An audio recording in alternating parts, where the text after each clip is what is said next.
설령 트리거가 안 터지더라도 최종적으로는 미국의 주식시장이 붕괴되면서 금융위기가 본격화할 것이라는 이야기를 해요. 그럼 그게 언제 일어나냐를 해요. 한 6개월에서 9개월 후에는 그게 일어날 가능성이 높다는 이야기를 해요. 그러니까 모든 금융위기는 주식시장의 몰락이나 아니면 부동산 시장의 붕괴로 거기서부터 본격화해요. 제가 이런 얘기 흔히 해요. 1% 발생 확률의 사건이 반복해서 일어날 확률은 0.01%다. 근데 그게 3번 반복되기 위해서는 0.0001%다. 그 발생 확률이. 그렇다면 확률이 낮은 그런 사건이 연달아 3번 벌어지기 위해서는 무언가 필연적인 이유가 필요하다. 네. 은행은 파산할 확률이 1%가 안 돼요. 그런 희귀한 확률이 3번 연달아 터졌잖아요. 실버게이트, 실리콘밸리, 시그니처 은행, 또 그 퍼스트 리퍼블릭 은행 등이 연달아 그 유동성이 빠졌잖아요. 그렇다면 필연적인 이유가 있어야 돼요. 그 필연적인 이유는 경제 비영리학에서는 신용 파괴 원리다 이렇게 규정하고 있어요. 네. 신용 파괴 원리가 미국에서 이미 작동하고 있었어요. 근데 문제는 뭐냐면 미국을 그걸 몰랐을 리가 없어요. 알고 있어요. 그러니까 미국이 이중적인 태도를 보이잖아요. 금리는 올리면서 또 통화량은 그 확대하는 그런 태도를 보이고 있는 것이 이제 신용 파괴 원리 작동을 알고 있다는 증거예요. 그러니까 금융 시스템 위기라고 그러잖아요. 시스템 리스크 이런 얘기도 하고. 이게 금융위기란 말이에요, 이게. 금융위기가 이미 진행되고 있는데 미국은 뭐냐면 미국은 이러지도 저러지도 못할 상황에 놓여 있어요. 일단 금리를 인하하거나 안 올리게 되면 어떤 일이 벌어지냐면 달러가 약세로 돌아서요. 달러가 약세로 돌아서면 미국에 투자된 금융 자본들이 환차손을 입어요. 그럼 그 금융 자본들은 미국을 이탈할 수밖에 없어요. 그렇죠. 그래서 미국은 고금리 정책을 펼칠 수밖에 없어요. 그래야 강달러 현상이 나타나니까요. 네. 강달러 현상이 나타나야 다른 나라들의 국내 저축 또 금융 자본들이 미국으로 흘러 들어와서 미국의 유동성을 풍부하게 해서 신용 파괴 원리 작동을 이제 멈추게 하잖아요. 반면에 지금 고금리 정책을 펼치니까 어떤 일이 벌어졌어요? 국채 가격이 계속 떨어지잖아요. 그래서 이번에 실리콘밸리 은행이 파산한 것도 그것 때문이잖아요. 네. 국채 과다하게 투자했는데 국채 가격이 떨어져서 결국은 경영수지가 악화되니까 뱅크런이 갑자기 일어난 거죠. 물론 실리콘밸리 은행은 경영수지가 양호했어요. 그 자기네들이 이제 그 자료 공표한 거에 따르면 얼마든지 제 유동성 위기를 빠져나갈 수 있는 길이 있었는데 문제는 뭐냐면 뱅크런은 아무리 건전한 은행도 망하게 만들어요. 이거 2008년도에도 그런 일이 벌어졌잖아요. 베어스턴스도 마찬가지로 그랬었단 말이에요. 그 베어스턴스 얘기를 좀 잠시 할 필요가 있어요. 이거는 임상 사례 중 하나이기 때문에 경제 병리학에서 아주 중요한 사례예요. 그 베어스턴스의 뱅크런이 일어난 원인에 대해서 여러 얘기들을 해요. 근데 사실은 그 2007년 7월 달에 베어스턴스 소속 헤지펀드 2개가 고객던 16억 달러를 잃어요. 그게 다 손실이 난 거죠. 그래서 파산을 해요. 그러니까 베어스턴스에 대한 신뢰가 무너져요. 그래서 여러 얘기들이 계속 갑자기 나오기 시작해요. 그러더니 3월 달에 3월 11일 날 베어스턴스 뱅크런이 나온 거예요. 베어스턴스의 CEO는 뱅크런이 나와도 얼마든지 자기네가 이겨낼 수 있다고 얘기를 했어요. 실제로 그 경영수지, 밸런스 시트상의 경영수지는 아주 양호했어요. 뱅크런만 일어나지 않았으면 갑자기 유동성이 사라지는 일만 일어나지 않았으면 베어스턴스는 그렇게 몰락하지 않았다고요. 그런 일이 벌어지면 그거는 바로 그 금융기관이 파산하게 되고 그리고 그 일이 벌어지면 그게 다른 은행들로 전염이 된단 말이에요. 물론 이번에는 그 새 은행들 파산했을 때 미국이 전액 그 예금을 보호하겠다 그러면서 다른 은행들로 뱅크런이 전염된 걸 막아냈어요. 그래도 미국은 지금 상황이 굉장히 어려워요. 금리를 낮추자니 달러가 약세로 돌아서고 금리를 올리자니 국채 가격이 떨어져서 은행들, 금융기관들 전반적으로 그 경영수지가 악화되고 그러면 어디에서 또 뱅크런이 일어날지 모른단 말이에요. 그런 아주 그 어려운 딜레마에 빠져 있는 게 미국인데 그러면 앞으로 그러면 금융위기가 그럼 미국에서 어떻게 진행될 것이냐 이게 문제잖아요. 우선은 그 터질 때마다 막 그 예금보험공사나 연준이 계속해서 보장해 주는 거는 불가능한 건가요? 그러니까요. 그게 우리 몸도 그러잖아요. 대증요법을 쓰면 네. 이게 만성질환으로 발전하는 수가 있어요. 와, 바로 이해됐습니다. 네. 와. 병의 원인이 어딘가에 직접 처방을 해야 되잖아요. 사실은 미국은 지난해 그 상반기 중에 경상수지에다가 처방을 했었어야 돼요. 경상수지 적자가 커진 것이 문제였잖아요. 네. 그럼 경상수지를 줄였어야 했어요. 근데 경상수지 그 적자를 줄이려면 긴축 정책을 펼쳐야 돼요. 통화 긴축 정책, 재정 긴축 정책을 펼쳐서 국내 소비를 줄여야 돼요. 그래야 수입이 줄어들 거 아니에요. 그래서 경상수지가 개선되잖아요. 근데 그건 경기 하강으로 직결되잖아요. 이게 경기 하강 좋아할 사람이 어디가 있어요? 그렇죠. 국민의 눈치를 볼 수밖에 없는 정치권이 정부가 그 정책을 어떻게 선택을 해요? 네. 그러니까 편법을 쓴 거예요. 대증요법을 쓴 거라고요. 고금리 강달러 정책이라는 대증요법을 써서 일시적으로 벗어났는데 예를 들어서 우리 몸에 열이 올랐어요. 그럼 해열제 계속 먹으면 어떻게 돼요? 간이 나빠지잖아요. 간이 나빠지면 어떻게 돼요? 간 나빠지면 체온 더 오르죠. 일시적으로는 체온을 낮출 수 있지만 건강을 더 악화시키잖아요. 그런 일이 지금 미국에서 벌어지고 있어요. 그래서 저한테 물어봐요. 도대체 그럼 미국의 금융위기는 언제 터지느냐는 얘기를 해요. 저는 맨날 그런 얘기예요. 지금 수면 아래에서 진행된다. 어떤 트리가 터지면은 수면 위로 올라올 거다. 그러면 여러분들도 느낄 수 있고 그럴 것이다.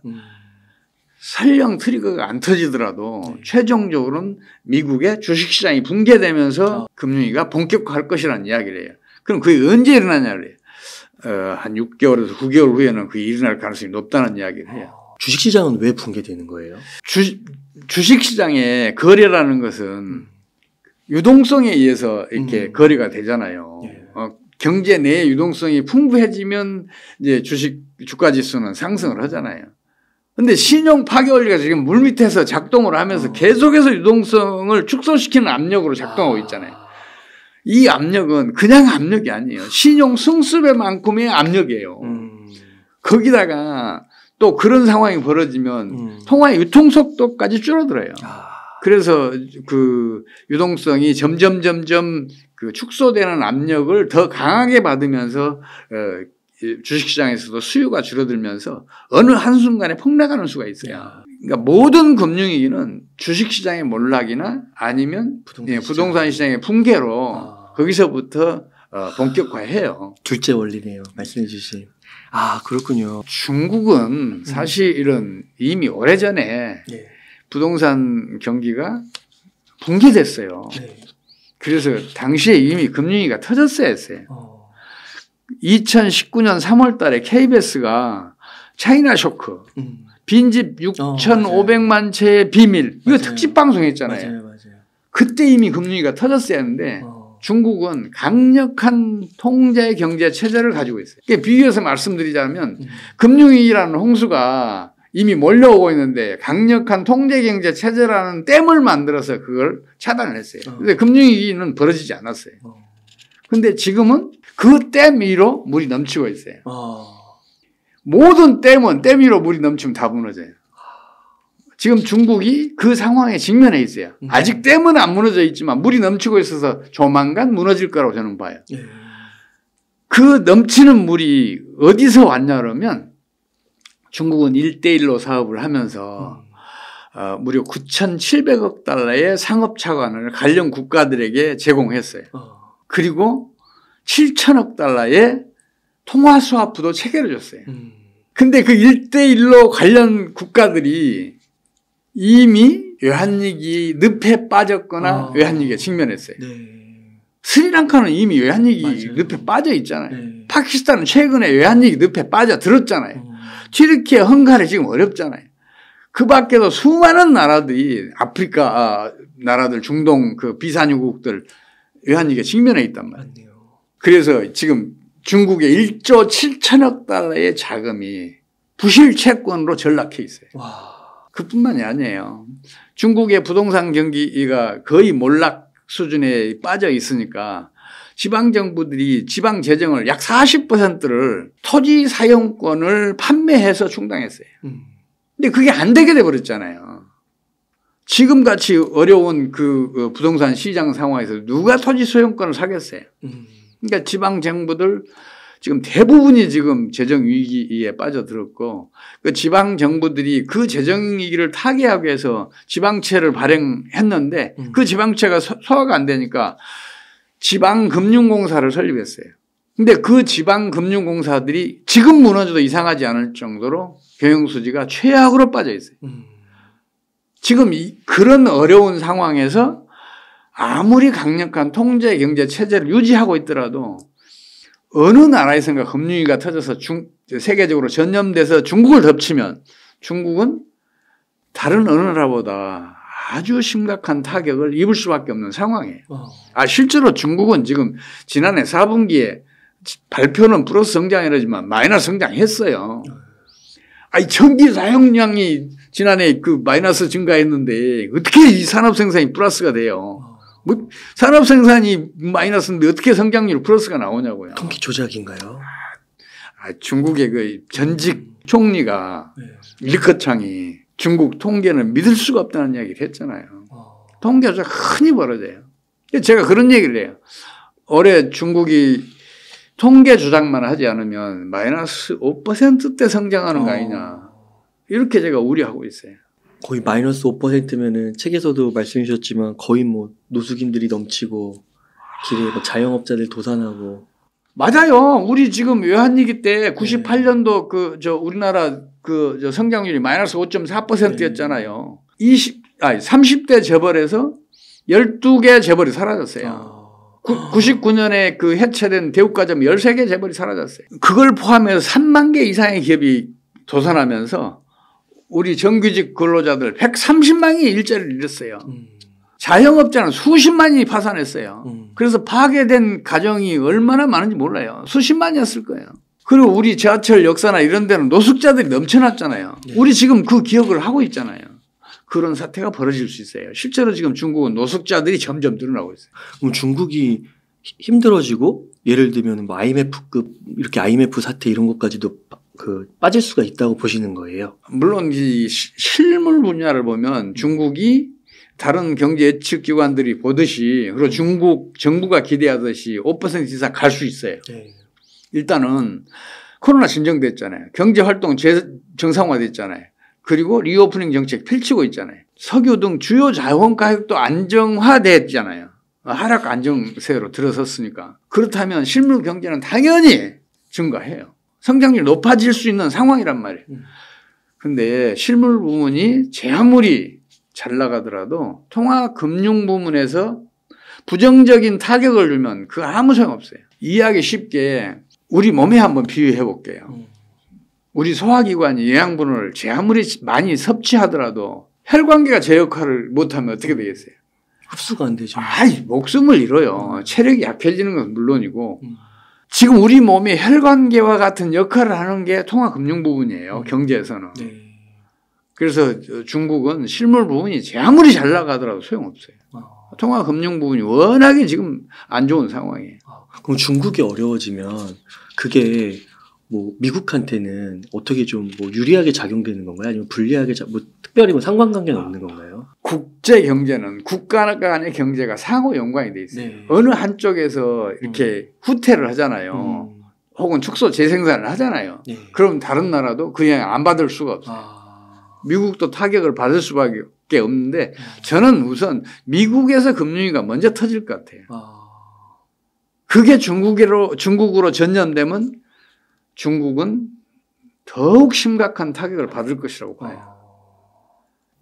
이상하게 금융위기가 이렇게 그 물밑에서 진행될 때, 그러니까 신용 파괴 원리가 물밑에서 이렇게 작동을 하고 있을 때는 뭔가 트리거가 꼭 터져요. 그 방아쇠 역할을 할 그런 뭔가가 터져요. 근데 이제 그 트리거가 터졌거든요. 이제 그 실버게이트 캐피털 그리고 실리콘밸리 은행, 시그니처 은행 뭐 이런 연쇄적인 파산이라는 그 트리거가 터졌는데 그 트리거를 물 위로 올라오려는 것을 예금 전액 보장이라는 정책으로 딱 머리를 때려서 이제 수면으로 밀어 넣었는데 또 다른 트리거가 어디선가 터지면 이번에는 대책이 없지 않느냐 하는 생각을 해요.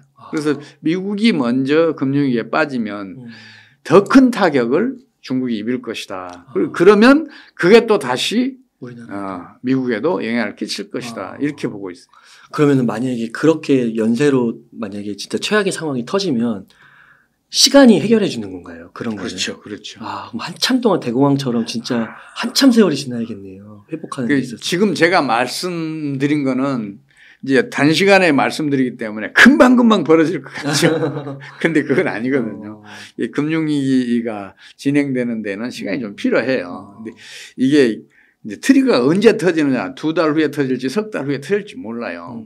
이게 그런 시간적인 여유가 있을 때 하루빨리 국제 공조 체제가 구축이 되고 공동으로 현재와 같은 경제 난국을 타개할 정책을 모색을 해서 이렇게 신속하게 펼치면 좋겠다는 생각을 제가 가지고 있는데 그게 어렵지 않겠냐 이런 생각을 하고 있어요.